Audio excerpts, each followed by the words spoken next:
Lowe. Thank you for being here today, man. How you doing? Good. Happy to be here, man. This is my first podcast I've ever been on. I was Nice. holding out for Talk Tua, but we'll see how this goes. You know, she runs a tight ship over there, Josh. It's very, very tight. Tight buttholes over there at Talk to Her. I mean, just the professionalism of what's her name? Haley? Fuck, I don't know. Yeah. I couldn't tell you, yeah. Just Hawk Tua. Never thought that would lead to such great success. She is smart. I'll give her that. Like, she's Yeah. already a millionaire, like multi-millionaire, just Yeah. from that meme. Like, I'll give her that. I'll give her Yeah. that. Yeah, you know, it's that meme where the evangelist is praying, "Dear God, I've seen what you've done for other people, and I just pray that you do the same for me." I know. All it takes is one little random. Because the guy who interviewed her didn't even get famous. He's still just some Yep. nobody. Like, Talk, dude. Before we even dive in, could you imagine that, dude? Because here's the thing: she had reached out to him like several times and like, please take it down. I understand. You're getting notoriety. You're getting all this fame out of nowhere.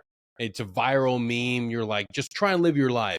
And she reached out to him and was like, please take it down. Please take it down. And he was like, hey, no, I filmed it. Let it go viral. But because, and maybe he didn't have foresight. Maybe he was just like, hey, I'm trying to get this as many views as possible. But because at least he was like, hey, no, she got this notoriety. And in the interview, she's like, fuck no, I don't give a shit about this guy. I told him to take it down and he didn't.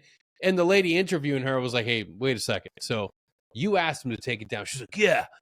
And because he didn't, you're now here. Yeah. And you're saying fuck you to him? She's like, yeah. So at that point, you know, fuck you. I didn't know that. I didn't know she had asked to take it down. That's crazy. Yeah. I mean, it makes sense. I mean, you know, it's you don't want your parents seeing that 24/7. Yeah. That's fair. Yeah. So I got to ask, Yeah. how do you say your first name? Just imagine like you would in the most ghetto town. No, most people would say Deny. It's Denny. It is Denny. Okay. Yeah. All right. So Yeah. I'm looking at that. I'm like, because it's spelled like Deny, and I was like, there's no way, right? It's like, I thought it was like a pseudonym or something at first, but I was like, oh, Denny, that makes sense. All right. No. My parents were really unoriginal. They thought they were going to do something really cute with just one N. But yeah, no, shit name. That's fair. Oh, dude. Yeah, I find there's a lot of commonality in our you know, we're in the creator space, as they say. So we're willing to put something funny out there for the masses to just pause and laugh. And that's how you came across my feed one day, and then I saw that you were former DEA, and I was like, shit, like that is not. I don't run across people that used to do that job. Either they do it for the rest of their lives, or as I've come to find out, like you do it for a while and then you leave. So I'd like to dive into that part because and also you're still serving in the National Guard, which fucking my hat's off to you. Fucking, we need more individuals that are willing to continue serving, because I have to imagine being in a DEA probably wasn't the easiest job. No. No. So yeah, you're right. So of all the like federal law enforcement agencies, DEA tends to be one that people migrate to. It's not one that people typically leave. Secret Service, Border Patrol, generally considered like lower tier. They bleed a lot of agents. Yeah, so I had deployed to Iraq, conventional. This was before I had joined and done. I had joined the 19th and been support for them. So this was all conventional, supporting first AD, first ID, and I loved it, man. This was towards the end of Iraq. You know, there wasn't. You get mortars and stuff like that, but you know, I'm not like sitting there in Mosul going to house. I was an intel pogue. I loved it, working out every day, doing something that felt fulfilling, getting intel and giving it to people that were actioning it. Like it felt great. I loved it. And I came home, and when I had left for Iraq, my son was born like 3 or 4 days before I left. Wow. So that was rough. That was rough. I mean, it was more rough for my wife. I was just lifting with, my bros, right? But like in a lot of ways, it was rough for me too. Yeah. And I got home, and I remember there was a guy who worked at the State Department at the embassy, and he had worked there like. Nope, I just lost you for a little bit. I don't have a lot of experience with wireless mics. I'm working on it. Hey, no worries. I'm your first. Yeah. Yes. It's very obvious. Let's see. Yeah. So I had realized I was like, I could do this the rest of my life. I really enjoyed this. I felt fulfilled. I loved it. But when it came down to it, I was like, I can't just keep deploying. I can't keep going overseas for the rest of my life. I need to do something else. And so I started looking around at contracting gigs, and I kind of settled federal law enforcement. That sounds cool. Get some action, do some cool stuff, and I get to go home and be with my wife and kids every night. And so I did what most people do: is you just shotgun apply. FBI, ATF, Marshals, Secret Service. And at the time, DEA was just the fastest. And I was like, sure, let's do it. Sounds fun. I picked a job on the border. I started out in Baltimore, and then I moved to the border. And I will say border with the DEA is really rough, really rough. I enjoyed Baltimore. Baltimore was nice.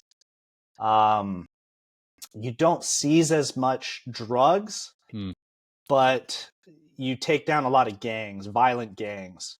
It felt like it was a little bit more productive. Down on the border, you're knocking down illegals left and right, and they just keep coming and coming and coming. Yeah, it's like endless waves. Yeah. I mean, the political landscape down here has been very rough. Like, I mean, Border Patrol's been getting hit a lot more than DEA has. I enjoyed it. I tried to shift from cocaine cases to fentanyl specifically.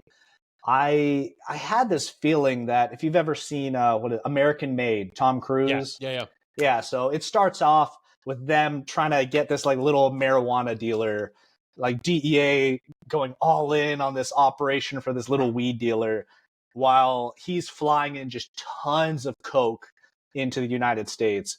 And I feel like that's kind of happening right now with fentanyl.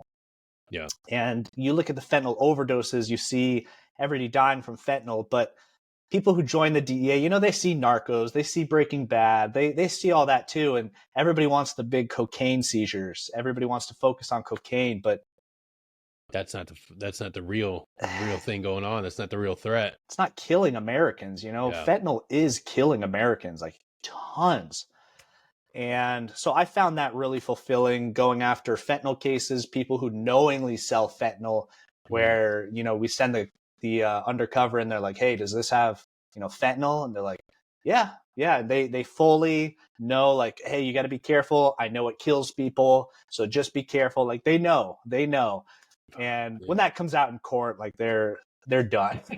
Yeah, dude, like that's the crazy part that I don't think a lot of people truly understand, unless you've lost somebody close to you from fentanyl, how dangerous it is. Like, and being on the ground going after this, like, dude, like that's got to take a toll on you. That's got to be some fucking wear and tear. I think it's with any law enforcement job, all you deal with is like the worst of society, the worst of culture, the worst people. And yeah, absolutely. That wore on me. I was becoming increasingly, I don't even know what the right term is, but I just very skeptical of every person. I just abrasive. It becomes more and more difficult to find the good in people that you just talk with and interact with on a day-to-day, and absolutely it negatively affected me. I think if you can get through that and not be negatively affected, like that's a Superman right there. Like the people who do the child cases. Yeah, dude. And they can walk away from that and the healthy mental like headspace. That's some Superman stuff. That's insane. Yeah. Dude, I want to pause and like kind of dive into this for a little bit. Like, what can we do, or what's being done to slow or stop this fucking what feels like a never ending fucking fire hose of fentanyl pouring into this country? It's a great question. The funny enough, the one thing that helped stop the flow of drugs into the country the most was COVID. The COVID restrictions that shut the border off, and it's the porous border that causes a lot of it, where yes, there are a lot of illegals that come through. There's a lot of illegals here that receive drugs, move drugs, but a lot of it is US citizens, green card citizens, people that have paperwork that, drive loads across. And Border Patrol just does not have enough resources. There's, millions of people that cross that border every day. They don't have the time. They don't have the technology. They don't have the manpower to get them all. I'm not saying close the border down, but honestly, if you did want to stop the flow of drugs into the United States, that is one of the best ways, is to just limit the to and from flow into Mexico, to be honest. Yeah, that's and it's something that's measurable, right? We can look at the cases, and we can look at the slowdown and the rates. It's there. It's proven. But how we're going to get that across through the emotional arguments, right? Like that seems to be like the biggest thing. We hear the emotions often from our political leaders that we have to be mindful of, people coming here to seek asylum. We have to be mindful of the people that are fleeing tyrannical governments. But at the same time, that's not everybody. That's not the reality. And our border patrol agents are task saturated, man. Like watching what Vinny Vargas is doing with Borderlands. It's like alternative media has now given us a better inside view of not only what it takes to become a border patrol agent and what it goes on in the day-to-day lives, but the reality of the struggle, the fight, and everybody that's involved in that. There's, a lot of people don't understand that even our special forces service members are working in South and Central America, and oftentimes they'll find themselves working across from a BORTAC agent who's there working their mission. And it's like, dude, like it is such a giant mission. And now we have this, and it seems like when you're not paying attention that, it'll just slowly go away on its own. Well, we saw the drug war in the 80s and 90s. Eventually crack kind of just fizzled out. It's like, I don't think so. I don't think this is something we can wait to just kind of like just let it fizzle out on its own. I think this is way different than crack cocaine was in the 80s and 90s. And from your experience, like, are we headed towards a darker, harder future with more an influx in the trafficking of fentanyl, or do you think it'll stabilize and maybe we'll just ride this like, wave, this like middle ground of like, hey, it's here, and we just have to advocate for people to be more careful? I've talked about this a lot with friends and family. I think it will probably get worse.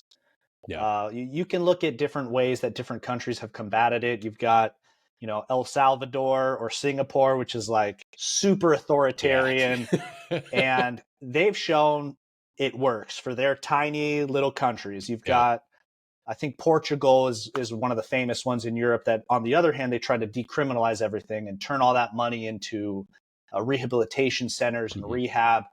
And I think that had some success. I haven't kept up on that, but nobody has ever tried anything at the scale that we have in the United States. And without an actual culture change within the United States that kind of supports a lot of the measures that are taking place, I see it getting worse, to be honest. Yeah. And I think it's important to understand, like, we're a vastly different group of people. When we look at case studies like Portugal, which everybody likes to bring up, it's like, just decriminalize everything. I'm like, America is very different, and our people, our culture are very different. Like if you look at any city or any state that has very lax drug rules, and look, I'm a medicinal marijuana guy. I'm a psychedelics guy. I absolutely believe these are medicines. That's not what we're talking about here. We're talking about opening it all up. Yeah. Yeah. Yeah, I completely agree. I think the culture in the United States is just completely different. And Yeah. when people try to compare those systems, you can make some correlations, but I just don't think you can use it as a basis to support any kind of movement in the United States. Like, I mean, we saw Prohibition, how well that worked, and how much the American people Yeah. hated that. And if you want to go that route, that's fine, but it needs to come from the American people themselves. The Absolutely. government coming along and trying to force that kind of authoritarian thing, I don't think it will work unless the people themselves support it. Yeah. Yeah. And how, well, when you're fighting this, because again, you've deployed, you've been in a forever war. How do you handle that mentality when now you're stateside and your 9 to 5 is also fighting what may seem like an endless war? We're close, man. The war on drugs, we're so close. We're close, man. We won the war on terror, so war on drugs it's there, man. We're coming up on it. If only we had an infographic for you to brief off of. Oh, I'd rather not look at the numbers. You see this dip right here? This dip right here. Oh. It was rough. I think Border Patrol deals with it a lot. It's a lot more difficult on the Border Patrol side, but Yeah. because we are very proactive, we're trying to make cases and get arrests. We're trying to seize money. We're trying to seize drugs. And so those little wins they feel good. They feel fulfilling. Like when I can find an American who took some fentanyl pills, didn't know that they were fentanyl, overdoses and dies, and I can tie it to 2 or 3 people up the chain who all knew it had fentanyl in it and put them all in prison. Like those little wins do feel good, but it's like you said, like the next day you get another tip and it's another thing, and you've got 6, 7, 10 cases going at the same time. It just never stops. It never stops. Yeah. How do you recharge the batteries, man? You leave. Like, no, that's a great question. No, because one of the last cases we were on, it was a cocaine case. It was pretty big. They were moving probably about 50 to 100 keys of cocaine a week, and so it's a lot of surveillance. I think what a lot of people don't understand, most of the DEA day to day, outside of writing your reports and affidavits, it's just sitting in your car, watching a house, watching another vehicle, getting out with 6 of the other dudes and just setting up surveillance. And so we were setting up on these guys for like 2-3 weeks, 14 hours, 18-hour days, and eventually it did lead to a couple of arrests. And it turns out the people that were heavily involved on this side of the border were all illegal immigrants. And it kind of hit me then, like it didn't feel worth it, like they felt like mopes. They weren't the geniuses behind the scenes. And at the end of the day, I felt like the amount of time I was spending out there in my car when I could have been home with my kids, with my family, I was like, and it didn't feel like it had enough positive effect for me to be sacrificing that amount of time that I was sacrificing. Yeah. Other agents drink a lot. It's very common in law enforcement demon, culture. Yeah, that's a demon. Not a lot of agents exercise. You only have to pass one PT test ever. Or Damn. sorry, there's like a couple at the academy you have to pass, but once you get out of the academy, you can balloon up. There's no tape, there's no height, weight, and there's a couple monsters out there. And it's hard. Code name Moby Dick. Best case officer we have. So like when you deploy, I don't know. I mean, for the most part, especially in 2024, you go on these deployments, you're going to the gym every day. You've got a nice DFAC. And it's in a lot of ways, it's a lot easier than working like law enforcement stateside. Maybe not you guys specifically. I was never a Green Beret. I've only been support, so it's been pretty chill. Hey, But we got to kill some myths right now. Let me tell you something. It's the soft imperatives. Like we don't get anywhere without the men and women that do every other, like, dude, it's a great mission to be an 18 series, but you don't do those jobs by yourselves. You're not just a team by yourself.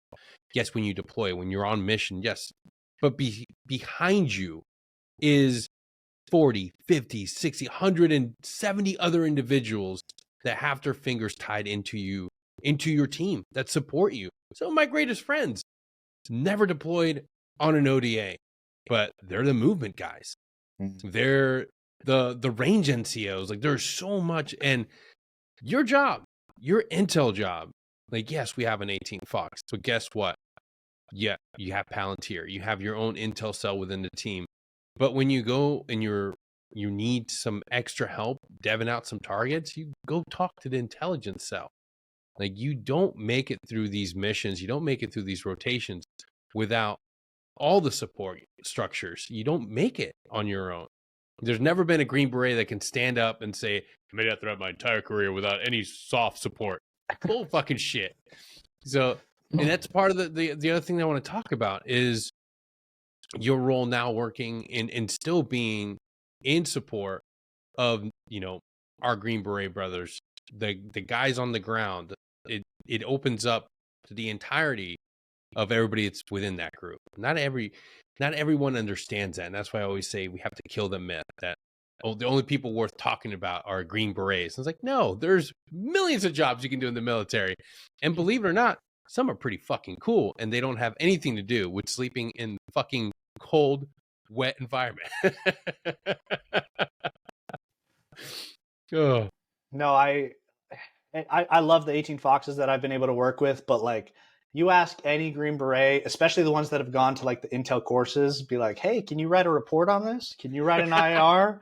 Like, even the ones that can write them really well, every single one is going to say, fuck no. I hate it, you know, and I don't blame you guys. Like, you don't be a Green Beret to write reports, man. I understand that. That's why I'm here. That's what I do. Yeah. Like, Dude, it's a hard, dude. You open up that that report and you read, and it's so in such great detail, and so much information goes into that, and it takes a special individual to be able to capture all that information and put it on. So my hat's off too, because I never wanted to do that shit. I don't blame you. I don't blame you. Yeah, none of them do. And no, I'm happy to do it. I enjoy it. I like it, and so that's what I do. And I feel like, especially for support personnel, because I feel like I've had especially as a National Guardsman, an Intel National Guardsman, never been infantry. I've had a very blessed career, being able to go to a bunch of schools, do a lot of cool things that most active duty people have never been able to do. Yeah. And I love being able to support them. From what I've seen, if you don't look the part, though, the Green Berets are never going to really respect you. Do you know what I mean? Oh yeah, you have to be fit. You have to be fit. You have to have, if you work in a skiff, you have to at least have some good hygiene, and not not look like you're busting out of your clothes. Like, that's one thing. Like, there are exceptions, sure, where some guy is just so good at his job that he can overcome. I get that. That's not me. I'm good. I'm not that good. But like, yeah, being able to go into the gym and just like work out and, you know, put up some decent weight, and they see that, Yeah. they instantly have just some kind of level of respect for you. We had on my last deployment, when we were supporting them, we were out in Europe, and we had human intelligence collectors with ODAs, you know, all over. And yeah, sure enough, the ones who did really well are the ones that were fit, that, hey, yeah, you got it. Oh, you want me to do this BS task? Sure. Yeah, no problem. Didn't talk back, didn't fight, found a way to provide value. Yes. And too many times we see, you know, I work very heavily with the S2, the 2X, and you see these soldiers that just try to find issues, find problems on why you can't get something done. Yeah. instead of finding the way to get it done. Like, yeah, I understand you can't do it that way. Nobody cares about the roadblocks. Just get it done. Yeah. And I think support personnel as a whole have a pretty big problem with that. Dude, and I feel like, and maybe you can probably speak better to this. Now that GWAT's over, now that I don't believe we're truly at peacetime, but it's now we've turned a page on that. Have you felt like the individuals, the younger service members, do you find it difficult to connect with them and lead them versus back in the day, just a few years ago? Absolutely. Oh, yeah. I think, being in the National Guard, it's definitely a little more relaxed. Being in, SF support, it's even more relaxed. And then being in an intel unit, it's even more relaxed. And so if you've got good soldiers, it's great, but you don't get a lot of those opportunities to flex leadership skills that an active duty soldier would in, Ranger regiment or something like Mm-hmm. that. And I think that's just Gen Z as a whole, or I guess Gen Alpha's probably joining the military soon, but just very combative, like, oh no, I don't want to do that. Yeah. Like, oh no, thank you. Oh no. And so you've got to find ways to motivate them, to encourage them.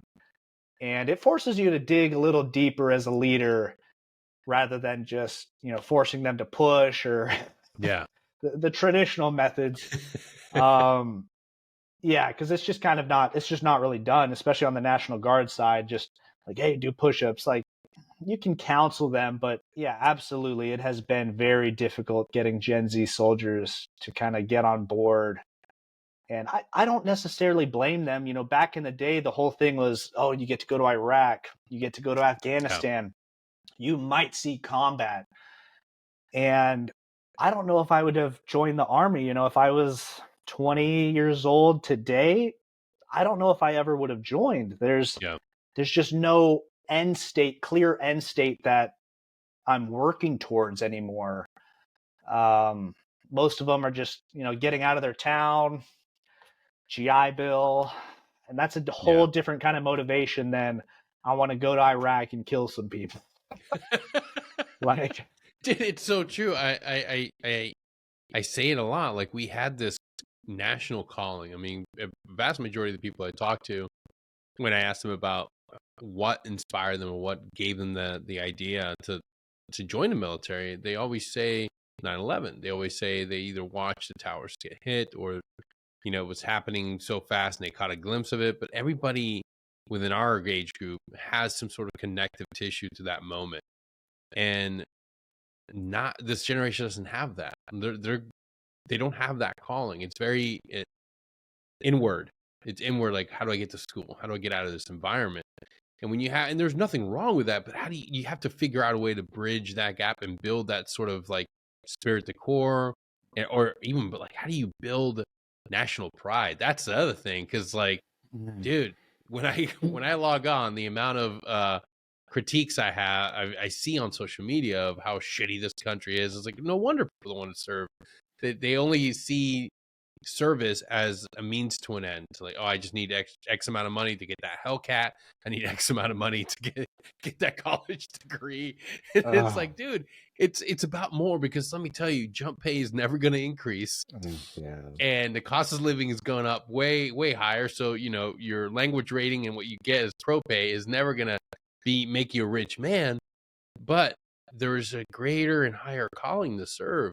And it's up to guys like you and anybody in the public space like myself to help kind of fan that flame of like, be willing to give, be willing to join, be willing to have this adventure. Yes, it will come at a cost to your mental stability and some of your health, but it will be the greatest adventure of your life.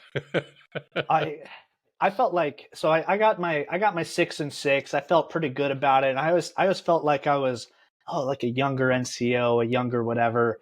Yeah. And that stone turned on my last deployment when I had my first soldier who was born after 9/11. Ooh. That was hard. It was kind of the first time it hit me that like, I'm older now, there is a new generation after me. It had just never really sank in until that moment, and that was rough.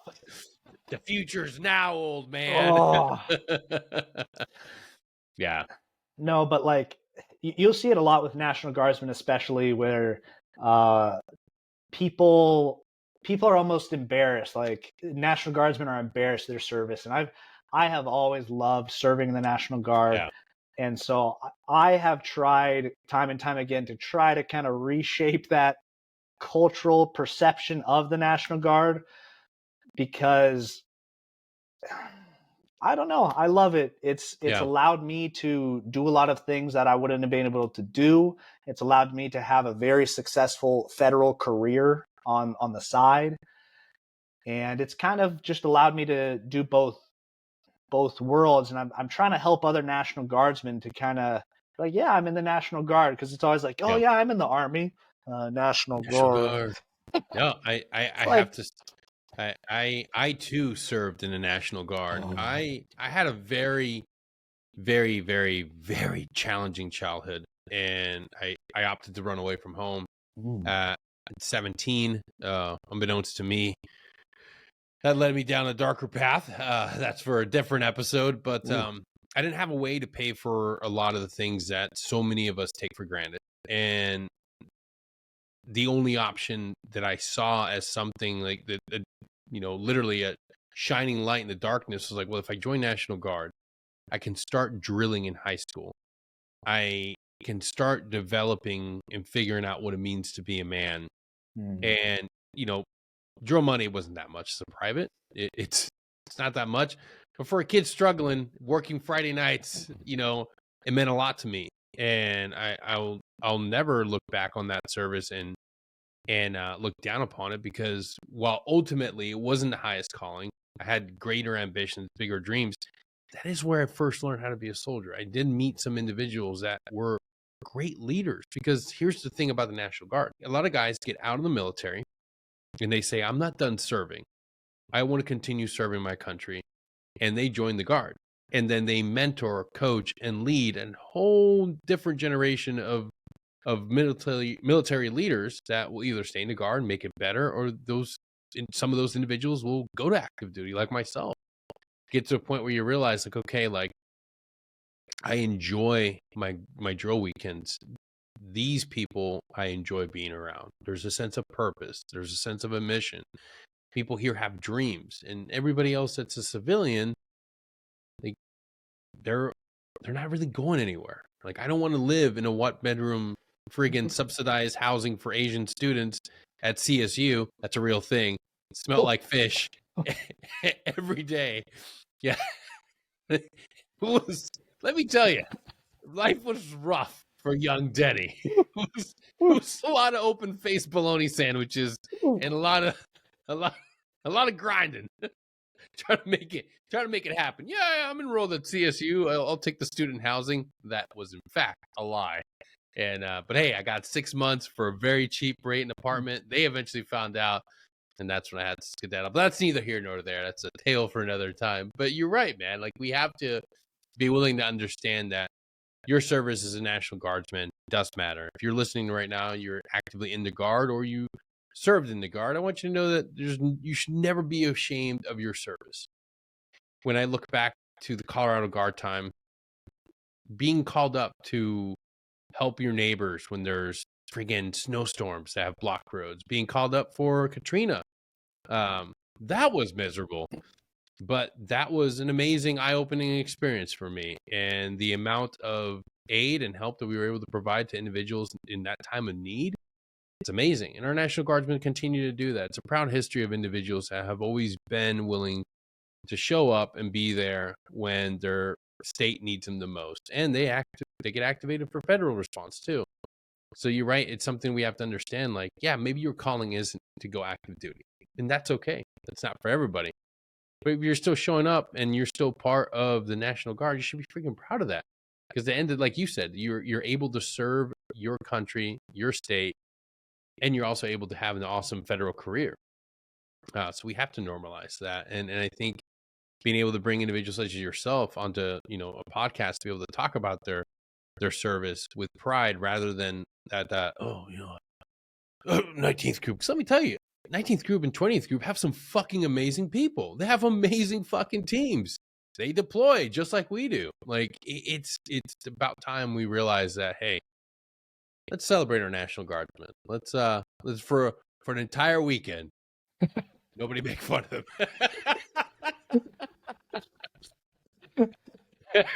them. Yeah. No, I think you hit on something I always like to talk about as well with like you felt that you had more ambition. So you did Yeah. some little bit in the National Guard, and the term I've always heard is like you're a big fish in a little pond, and so you got to move into a bigger pond. It's something that I always see that's frustrated me about other soldiers is you'll Yeah. see them complain about their crappy leadership, their crappy unit, their crappy whatever. And then you ask them, you're like, hey, what kind of unit are you in? And they're like, well, I'm just some conventional Seaburn unit. It's like, brother, it's gonna suck a little bit. Like, if you think that you don't fit in, if you think Yeah. that you're too big for that pond, you got to go find the bigger pond. You've got to Yep. send it. You've got to go a little further. And there's nothing that frustrates me more than those dudes that just complain and do nothing about it. Like, Yeah. oh, this pond is too small. It's like, bro, there's a big pond. There's like Yeah. 10 big ponds, 20 different packets. You can Yeah. try them all. Like, Yeah. Go talk to your CEO. Dude, I'll never forget when I went to my commander. I was like, hey, I'm going active duty. It's like, oh, cool, man. Here you go. Later. Like, I give two fucks about it. There's guys that make it so difficult in their mind. Like, yeah, it took a little bit. Like, I had to drive like I couldn't find a recruiter that was willing to do the paperwork for me. So I had to like drive across state lines. I have to find an individual. And but then once the process is in motion, like, dude, fucking go live your life. Go have an adventure. Like, I know tons of guys that stayed in that same unit, did great things. That unit evolved and freaking went on to do some amazing things, and good for them. But if you're feeling, just like you said, but if you're feeling like you've outgrown that organization, don't just fucking sit there and be miserable. That bleeds off on everybody else. No one wants to be around you. And then you're going to blame everybody else. Oh, fuck this shit. These people suck. Or maybe it's just your attitude. Yeah. oh, my first sergeant. It's like, dude, you can drop a packet and like you could do so. I understand not everybody has what it takes to become a Green Beret. I fully understand that, or they're not willing to make the sacrifice. I get that, No. but there's psyops, there's civil affairs, there's all these other units that are going to be better than conventional units in a lot of ways. No unit's going to be perfect, but I feel like the further up you go, the more trust that higher up leadership will have in you. And I think at the end of the day, a lot of people do join that military because they want that brotherhood. They want to fit in. And there's nothing worse than like going through basic training and graduating, and you look to your left and right, and there's just some retards, and you're like, what? You know what I'm talking about, though, right? Oh yeah, yeah. Like, yep. You go through this selection process, and you're like, that dude made it through. That guy's here, and like it's a little disheartening, and I think everybody deals with it to some degree because you build it up so much in your mind. Like when I was in the DEA, and I would tell them like, oh yeah, I'm jumping this weekend, and oh yeah, I'm part of a special forces support unit. To them, that was like the coolest thing ever. And then, I work for the DEA. And they're like, oh, you work for the DEA. And so both sides think you're doing like the coolest things ever when like you're not really doing anything that cool. But everybody builds these things up in their minds that like, oh, that's got to be some crazy people over there. And you get there and it's just, they're all people, man. They're all just regular people. But yeah, I mean, if you feel like you don't fit in your unit, man, you got to drop that packet. Yeah.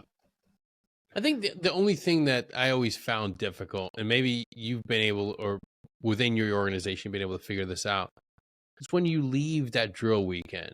Like you have such great times. You're reconnected with your friends. Maybe you had, annual training went great. You leave back home. It's almost like you're going through that same like cycle of identity and purpose over and over. And like you maybe you don't live next to any of your friends. Like, how do you, and nowadays, like, what do you guys do to try to stay connected more? No, that's good. I would say I do pretty well for the most part. I'll say when I got out of Ranger school, I did kind of fall into a little bit of like depression because like it was probably that by far that was the hardest thing I'd ever done in my life. And actually doing it and accomplishing it was one of the greatest feelings that I had ever had in my life. And then I go back to, sitting at a car, looking at some illegal, do coke for like a week. And I'm just like sitting there, like, what Yeah. am I doing, But I would say memes, man, group chats, memes. They're Green Berets that I served with on my last deployment that I'm still in group chats that we'll send each other memes and stuff. And you don't have to do the whole like, hey man, how are you doing? Like, Yeah. it doesn't have to be that serious. It can just be memes. Just, oh, hey, here's this funny meme. Oh, doesn't this remind you of, that one person or that Yeah. one incident? Because like, it is something that's always kind of bothered me with like the mental health community online, where people are like, hey, if you're struggling, my DMs are open. You can talk to me. It's like, you're just like some person though. Like, you need like a therapist. Most of these people need like therapists, like a real therapist, real psychiatrists. Like, you go to some Joe Schmo, like, hey, I want to kill myself based off of like real issues in my life. Like, what are they going to say? They're not trained professionals. They're not, I don't know. That's why, like, I'm not great at the mental health stuff. I'm not going to lie. But memes, man, memes Well, are great. that's what I always say, man. Like and I'm vulnerable and gracious enough to like sit down and share my story with friggin' anybody on multiple episodes. But then I always share, like, when you're going through the worst part of your life, you fall back on what you know. And for us, it's dark humor. That's what we know. That's what's always kept us going. Maybe it was you failed the school, or maybe it was your team starting fucking really late into you, and now your spirits and you got that poopy lip and you're fucking just sucking, and your buddy sends you a funny meme, lifts your spirit. It's like, hey, today sucks, tomorrow will be better. We've developed within our own warrior culture ways to help each other. And yes, there's stopgaps, but if it keeps you moving forward, just like when we were doing in selection, or anytime, or maybe you find yourself doing this in Ranger School, you're fucking moving and you're like, fuck, I can't keep going. And maybe you whisper something, how much longer? There's always that one guy that's like, hey, 5 more minutes, dude. We got 5 more minutes. We're almost there. And I found myself always being that person, like, fucking 5 more minutes, dude. We're almost done. And then later on, someone's keeping track. I'm like, fuck, man, it's been an hour. Yeah, dude, it's like 5 more minutes. And then that becomes the running joke. Like, how much longer can you really make it? I'll tell you right now, you use whatever tools you got. And if it's humor, you lean on it, and you can make it 5 more minutes. You can make it another day. Eventually, you'll get vulnerable and you'll ask for help. You'll reach out to that P3 source. But in the moment, when you're really dealing with it and you just need a friend to send a meme. And that's why it's always been a cornerstone to what I do. Fucking poop and cum jokes have saved more lives than fucking better help. Probably true. Yeah, it's probably absolute true. fucking truth, man. Because Yeah. I've been doing peer-to-peer support for a while, and I know, even my own lived experience, I didn't want to Google for help. But when I sat down with somebody that was willing to do the Googling, that was willing to do the searching and figuring things out, then you're really able to get help. Because when you're absolute worst, last thing you want to do is fucking sit down and like try. Because I've been that guy. I call that stupid fucking number. I won't say, because I don't want to deter anybody from doing it, but you call a suicide helpline and get fucking put on hold, dude. Like what the fuck? Like, do better. Like, that's like hilarious. That's like God, that proves to you that God's a comedian. It's like, and then you're talking to somebody that's like not in their greatest day either, and you're just having a fucking moment. And it's just like, yeah, hang on a second, let me put you on hold. It's like, fuck, dude, really? Ugh. Like, this is really happening? But it's those moments you can look back and be like, wow, dude, like that's funny. That's dark humor, and it saves you. Like, and you've been there, and that's one of the things. Like, when you're ready, when you're in your own journey, in your own time, when you're ready for help, you'll be amazed the way it shows up in your life. And often, more often than not, it's a friend that reaches out first through a meme or a joke, gets a conversation going, and then you find yourself finally, like myself, finally going and having the courage to go talk to somebody and get inpatient. And that's shout out to Laurel Ridge Treatment Center. They're not a sponsor. They're not associated with this dog shit show, but they saved my life and they could save yours. Fuck, that's a good pitch. I'd sponsor you. I would sponsor you for that. No, I was looking over. I've got my Ranger flag over here. I can't find it, but you're talking about the 5 minutes thing. The big ongoing joke we had was, do you know Gravedigger, the monster truck? Yes. I don't know who started this. It was so stupid, but like, hey man, listen, I heard at the end of graduation, Gravedigger's gonna be there. And it just became this thing like, bro, dude, come on, man, Gravedigger, like, do it for Gravedigger. Like, it just became this stupid, like, no, everybody knew it was like this joke, but it's just what, things that people say to get through things. And just gave me a free, oh my God, I'm going to be laughing about this. Could you imagine you fucking make it through the entire thing? You're about to graduate Ranger school, and then they make you about face. There's great full send. Oh my gosh. And this is proof that everybody that serves within this community, support or not, everybody has the same fucked up humor. Oh my God. It's something that has, I won't pull any names out, but it's something that has bothered me about like other military creators who, like, the way I can best explain it is they package it for civilians. It's like military humor for civilians. And they're all the biggest creators. I hate that stuff. Like, hey, Army does it like this. Navy does it like this, but gay. And it's like, dude, it's just the lowest brow. Bro. Awful. I can't stand it. Oh my God. Yeah, let's just fucking vet humor. Fuck. Worst. Absolute fucking worst. Fucking quote me on this. Fucking, what is his name? Tool Time or it's O'Malley, whatever the fuck his name is. The most cringeworthy vet fucking humor guy out there.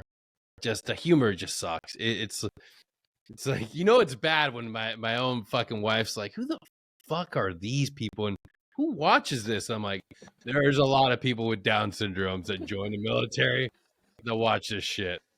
It is so bad. And you're right. It's like, can you imagine like sitting down on that pitch meeting to make those skits? Like, and have the Army guy like be totally cool, and then the Navy guy comes in and wants to suck his dick. Yeah, because Navy's gay. Fucking hate it. I hate it so much.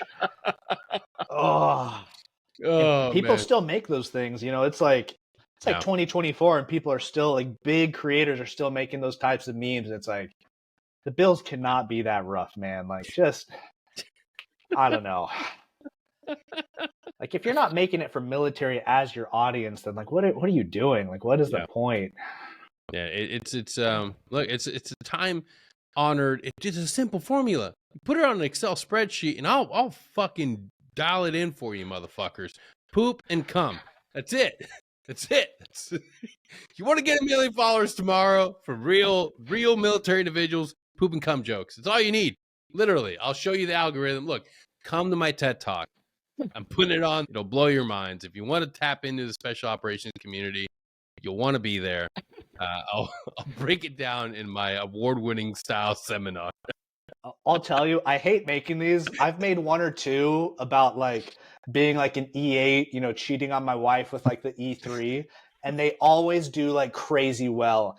And so I'm like, gosh dang it. Because now I got to make more of them because people love those kinds of memes. And like, I've got a wife and kids. I've never cheated or anything like that. But like, those memes are just the ones that do. Dude, yeah. People love them. It's it, I did the same thing. I look at what performs best. My new VA disability unlocked. It's a real quick video of a guy that has some sort of weird disease where he's constantly coming. What?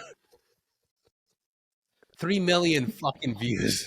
3 million fucking views. Gosh. And then the people that remixed it have all like hit like multiple, like thousands of views, and I'm like, this is what you fucking crave, you degenerates. I'm here trying to sell positivity, and this is what you crave. Give the people what they want. Poop and cum. Because I started on TikTok originally making videos, and I had started trying to do like fitness videos because I used to compete in powerlifting. I still do Oh, sometimes. no shit. And I was like, let's do some fitness stuff. I still post some lifts occasionally, but like because I'm not like super shredded or have like insane numbers, it just never really went anywhere. And so yeah, sure enough, I posted some kind of military meme, and Dude, like, all right, guess that's what I'm doing now. You posted one the other day where it was you were bench pressing, but I forget the caption. Nearly pissed my pants. So, all right, so that's one of the ones I'm talking about. So that was a bench press. That was like a year and a half ago. Oh I was wow. benching 395 pounds, and I had never benched that much. Yeah. You know, everything. And I've benched more and it's looked easier, but because it was such a struggle to get up, I lost it. I was so excited. But nobody gives a shit. Nobody gives a shit that you bench a lot. Nobody gives a shit that you squat a lot. Nobody gives I have what's his name? Master Sergeant Plumley. Yeah. Earl. Medal of Honor recipient, right? Yeah. Love him. Nobody gives a shit because he doesn't like make funny content, you know, like nobody cares. And so I just put a little thing where it's like, oh, you know, I was benching 395, and then I remembered all the glass ceilings women have broken in the military. And like that's what gets people to watch my lifting videos. That's it. Like because nobody cares. Like unless you entertain them somehow, like people just don't care. Dude, it's so fucking true, man. Yeah, Earl's a fucking great dude. Great gas, friggin' amazing story. But it's right, dude. Unless you're tapping into exactly what the degenerates want to see, then it never. Dude, I'm gonna fucking kill you to fucking subscribe, like, and share, huh? Fucking talking to you. Fucking, I'm over here, goddamn, sweating my dick off like Alex Jones. Fucking Josh over here, trying to give you what you crave. You won't even follow, like, and subscribe. Earl kills me because I shared some meme. It was one of the Rangers who was going around showing his Medal of Honor. Yeah. And it's like I can't even remember what it's captioned, but it's like, you know, it was just very prideful, like, oh, you get the shit in fucking Cagville. You've never been to Cagville, little bitch. Like some cringy thing like that. And he likes it, you know, he likes the meme. And I was like, that is surreal to me. Like me, just some pogue, and an actual Medal of Honor recipient being like, all right, that's pretty fun. Yeah. That was a pretty surreal experience. Yeah. Like, dude, I love that man. Yeah. Dude, I think the most profound moment in my memeing career was when AC Slater, the man himself, liked one of my memes. And I remember I woke up and I was like, as a Hispanic man, that's a very important thing. Saved by the Bell is the cornerstone of Hispanic entertainment. And I don't refer to him by his real name. He'll always be AC Slater. But I remember you wake up, alarm goes off at 4, like Jocko tells me, and roll over out of bed. I check my phone and I'm like, what the fuck? AC Slater? He liked my meme, and I was like, and it was it was that cum joke meme where the guy is falling down on the golf course, and I'm like, that's what he likes. That's what makes him laugh. It's a dude having a crippling orgasm. All right, then I know I tapped into the right mindset. Yeah. If I'm doing this by the time I have like grown adult children, fuck, dude. Yeah. Yeah, I feel that. Yeah. Did What's you cool? did you start this podcast while you were like are you still in? Are you still serving? No, I'm out. I Okay, retired okay. in April of 2023. Yeah. Okay, okay. So yeah, you did start this while you were still serving. Yeah. Yep. Did you get hemmed up in any way with anything that you posted? Nope. Nothing. No. Oh, No, I was interesting. very I didn't have a strategy, and I was just creating this podcast, which when you create something positive, it's a lot harder to get an audience. If I made a podcast and all I did was just shit on special operators and Monday quarterbacking their operations, I would get thousands of views. There Yeah. is a market for that. Yeah, I know. There's a market for and it's all about how you title the videos, right? Exposing Navy SEALs next, or fucking 5 things that so and so didn't do on his operation, and that would get a lot of views. Or I'm going to break down all the things that were fucked up on this action movie.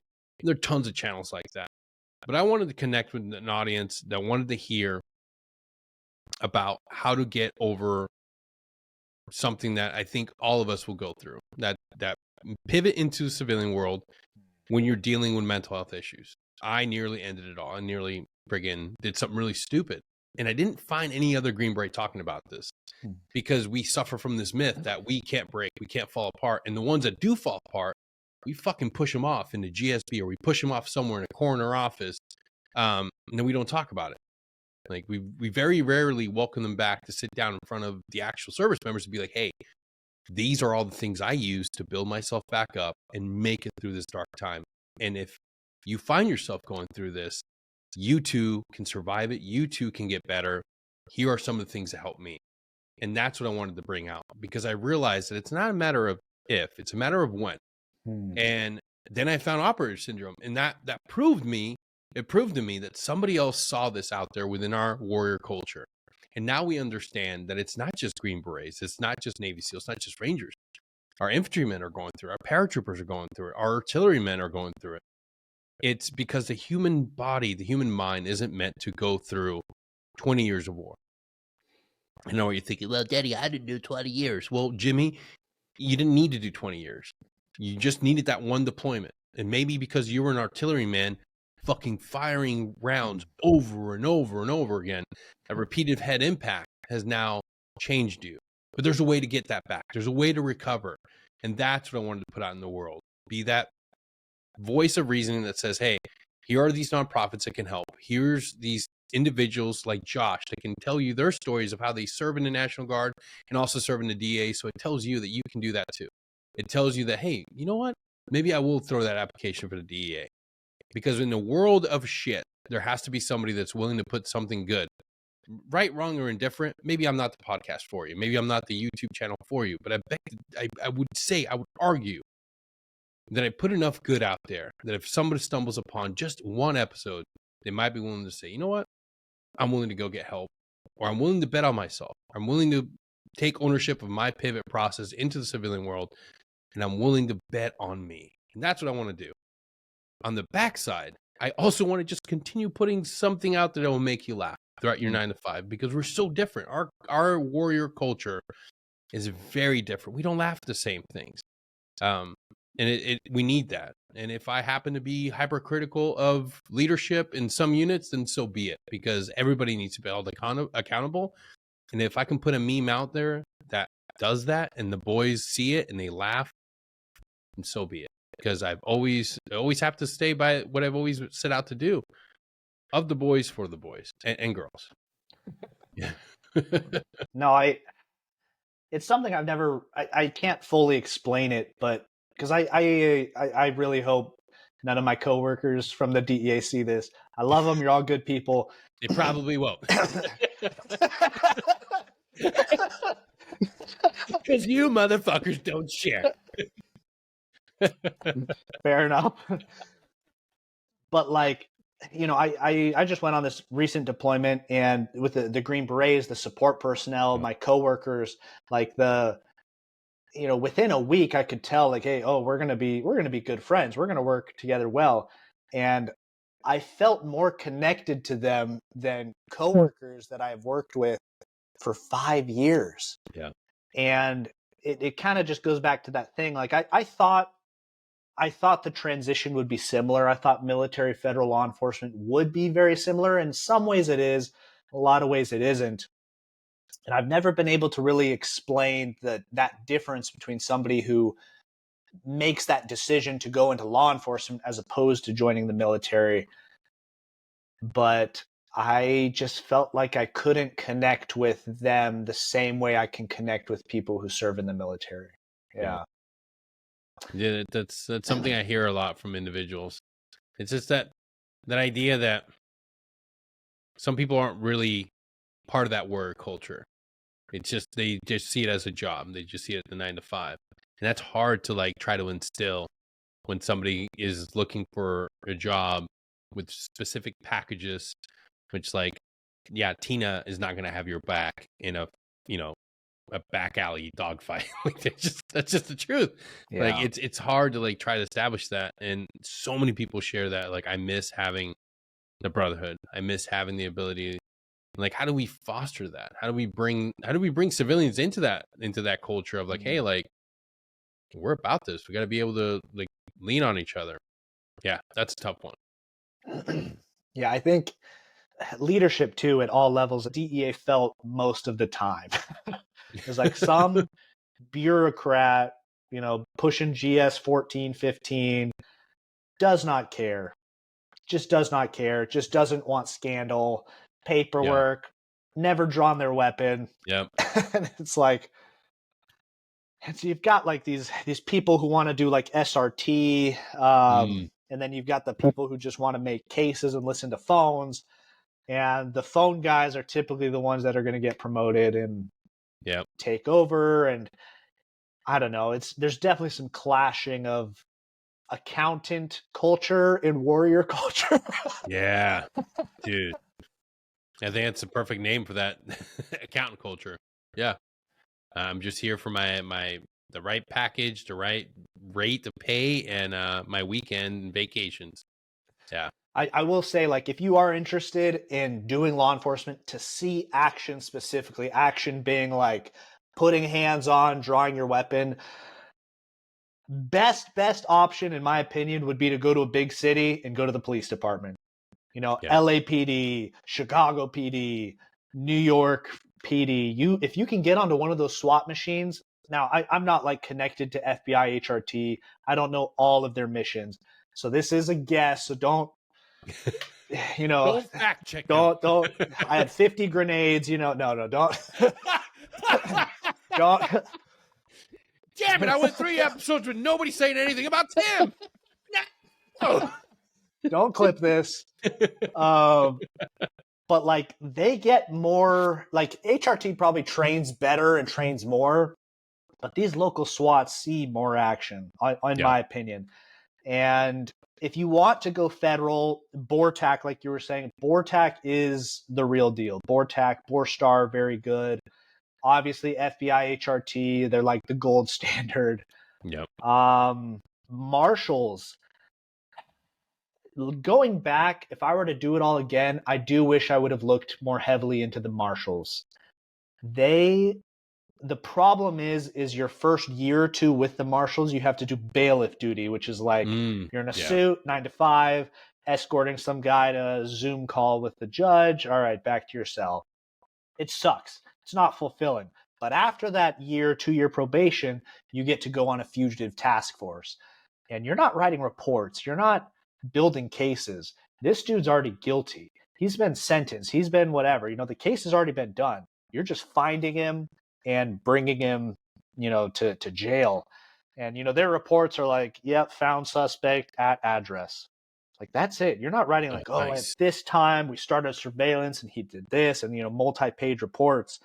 And their, what are they called? The SOG, the SOG. Their SOG is, it's like their full-time tactical unit. Yeah. also very respectable, very cool. In my opinion, if it's a part-time federal tactical team, they're not going to be great. Yeah.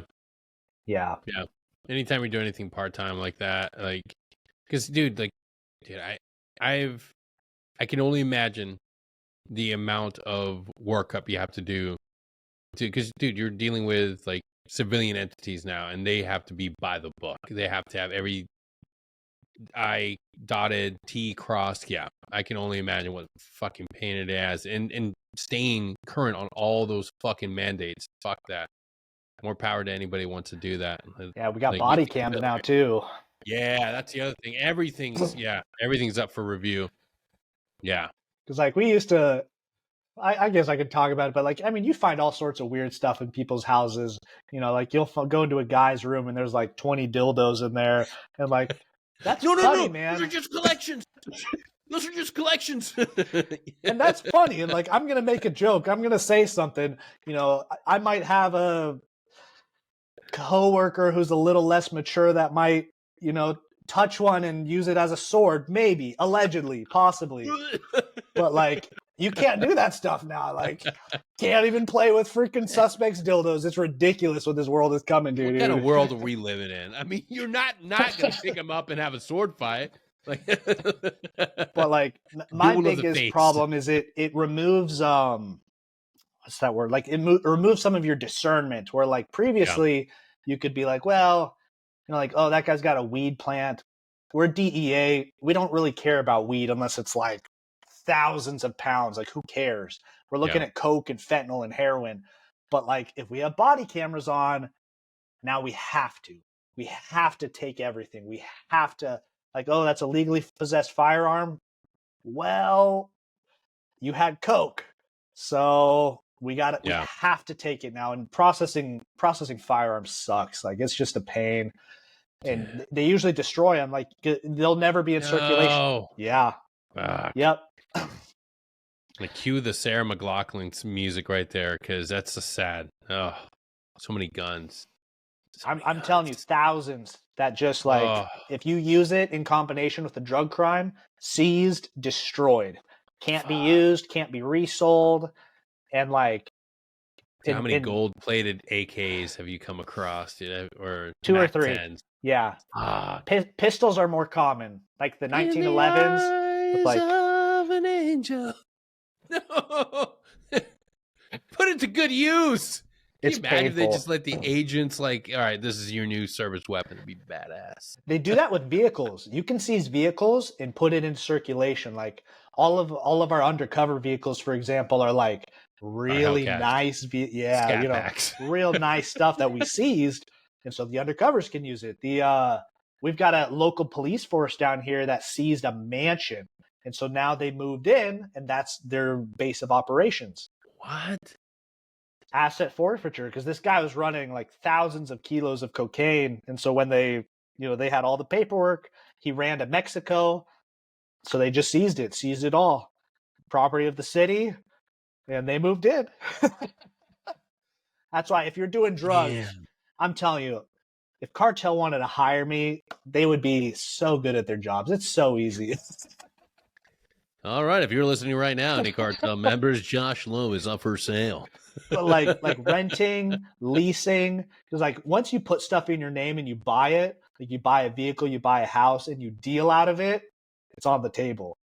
And like, so, but if you lease, if you rent, like, you don't own it. We can't take something that the bank owns. But you only catch the dumb ones for the most part, anyways. You know, the smart ones always figure it out, always know what to do. Yeah, we have Chat GPT now. They're probably utilizing that for illicit gains.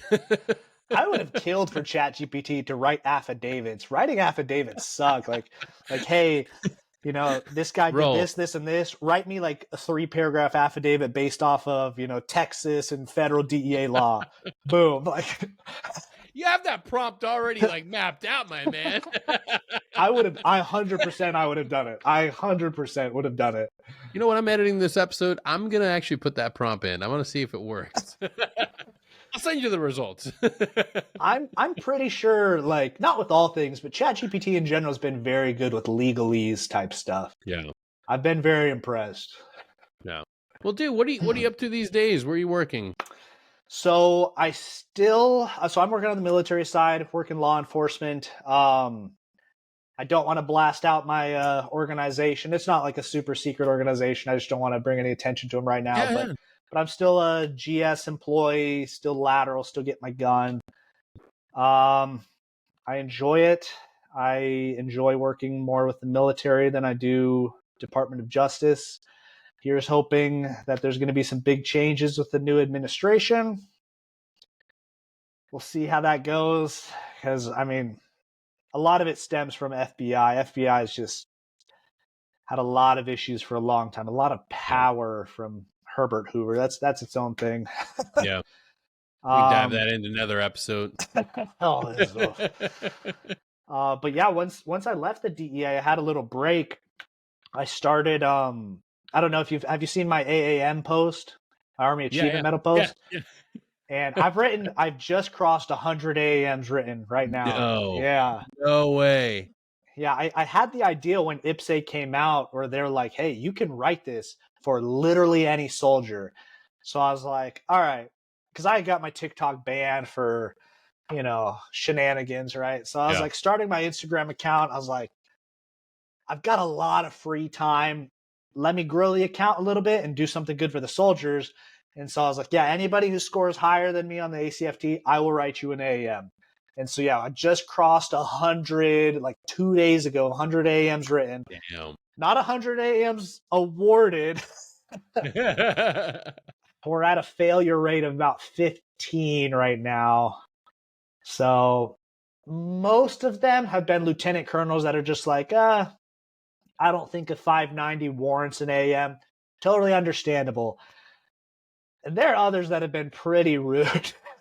I posted about some of it, but one was like, this was a Seaburn unit, and this dude scored like a 596, and the master sergeant was like, these are the types of scores that are expected on active duty.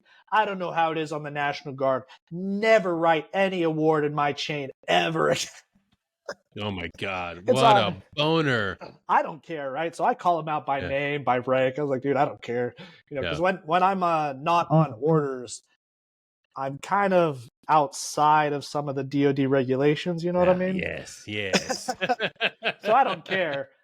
No. But apparently that master sergeant started harassing the soldier himself. So I had to take it down. Just how it goes. What a piece of shit. Yeah, offline, throw me that name, because then I'll get on that campaign. I don't mind hazing some master sergeants. Yeah, no fucking power. What a piece of shit, dude. Like you're gonna be that miserable. I would imagine you probably live in a 1-bedroom apartment and you eat your Hot Pocket over the sink and fucking drink yourself to sleep at night. Fucking miserable. There were others. There was like a female captain who was just like, we don't have any regs in place to award soldiers for ACFT scores. And I was like, what? And she, like, because you can see their comments, and she denied it once, and I reached out. She's like, well, I don't think it should go up, but I'm not the approval authority. So she sends it up with that comment. Her little first sergeant, same thing, like, oh, I don't think this warrants AAM. The major above her is just like, good job, and sends it up. It got approved. It was great. You're doing the Lord's work, man. That's awesome. The ones that I've dealt with are just like, because when you see a National Guardsman awarding your own soldier, I think it bothers them a little bit, you know? Yeah, absolutely. And so a lot of them will just they'll get butthurt and they'll react accordingly. But I've had some really great experiences. 101st, for example, they had like a bunch of BLC classes where the cadre were like, hey, if you score this, we'll send it all in a packet to this guy and he'll write it for you and we'll make sure it gets approved. And yeah, sure. That was the biggest group, was just a bunch of them. And that's great. I had a bunch of first sergeants over there. They're like, oh, we love you, what you're doing. And it's just so interesting to see like the different reactions from the leadership on extremely positive versus like, you're a piece of trash. Don't ever write an award for any of my soldiers ever again. Dude, we have a weird like subgroups when it comes to awards, man. But I think you're doing something amazing, man. I loved seeing those posts, and to all the leaders out there that are embracing it and getting after it and getting excited for it and being part of it. Good on you, man. I know it takes a lot of work, but if someone's willing to do it, like someone's willing to do this, why not, man? That's what your soldier's going to remember. They're going to remember that crazy situation where they found somebody online that was willing to put them in for an award. And they're going to remember you for saying, hey, you know what? Hell yes. You smoked that PT test. Because let me tell you right now, one of the things that always gets put on social media, always gets put on our news is how unfit, unmotivated our younger troops are. Then reward them when they do something great when it comes to physical fitness. For a lot of people coming into the military, they never had that sort of like relationship with physical fitness. Maybe they weren't athletes. Maybe they weren't brought up in a home where it's like, hey, let's go outside, let's go for a hike, let's go do this stuff. So it does take a lot to get them excited enough to go do an ACFT and crush it. So reward it. Be happy about it. No, and like I understand, because a lot of these people come from a time where an AAM was like, oh, you only get an AAM from a combat deployment, you know? Yeah. It's like, yeah. I get that, but like, I hate to say it, but like, you know, it is 2024, and I agree with everything you said, though. Yep. People need that reward to keep going, to keep feeling good, to feel like there's some kind of point to scoring well on the ACFT. Because like, if your unit's not rewarding you, not sending you to cool schools, why try? Why not just do the bare minimum and move on? I don't know. So true, man. Josh, I can't thank you enough for being here, man, and for being a hilarious voice in the meme war for positivity on Instagram. People want to get a hold of you. How can they connect? Just through my Instagram, the Ghost Round. I named when I was coming up with my name, I started with a duality of man, and I was like, no, that's lame. The Ghost Round. Nobody had it at the time, and it's that, like, when I went through Ranger School, the 240s were dog shit. If you bumped it the wrong way, you know, it would just charge and a round would pop off. So what you would do is you would load like an empty casing in first, and you called it the Ghost Round. So called myself the Ghost Round. Follow me on Instagram. I don't have anything else right now, any other platforms. If you score above 580, I'll write you an AAM on your ACFT. That's about it. If you're retired or out of the military, you can still score a 580. He'll just send you a nude. Tasteful. It's a gift that keeps on giving. I highly encourage you to go out there and motivate yourself to do it. You just hang it up in your bathroom, you know, cabinet, and look at it for inspiration for the next time you do it. Josh, thank you again. And to all y'all listening and tuning in, please do me a favor. Pause right now, go to the episode description, go check out Josh's Instagram. But even more importantly, new swag has dropped to securityhalt.com. Go grab some of our new merch. Go to Apple Podcasts and leave us a 5-star review, because you know we've been focusing on Spotify for months now. We won that campaign. I need you to help me with Apple Podcasts, because I'm sitting at like 2 reviews, and that cannot and will not be accepted. So help me out. Give me a fucking review. At least go on there and just, you know, 5-star and say bananas. You know what? That's the mission. That's the mission right now. Pause what you're doing. Go to Apple Podcasts. Open it up. Just for me. Just do me this one courtesy. One favor I'll never ask again. Open up Apple Podcasts. Go to the reviews. Give me 5 stars. And then just type in bananas with exclamation mark. And I'll be so happy. And that's the other thing. Squirrel. Right now, limited time only. If you go to securityhalt.com, go to the shop, go to the t-shirts. My Security Halt podcast t-shirt is super cheap right now. Go get it. Quality printed t-shirt with Security Halt podcast emblazoned on the front. They will love it. You will love it. And your wife will cherish it forever. I'm Deny Caballero. I am grateful you've been listening. And until next time, Please take care of yourself and each other. And then take care. Bye.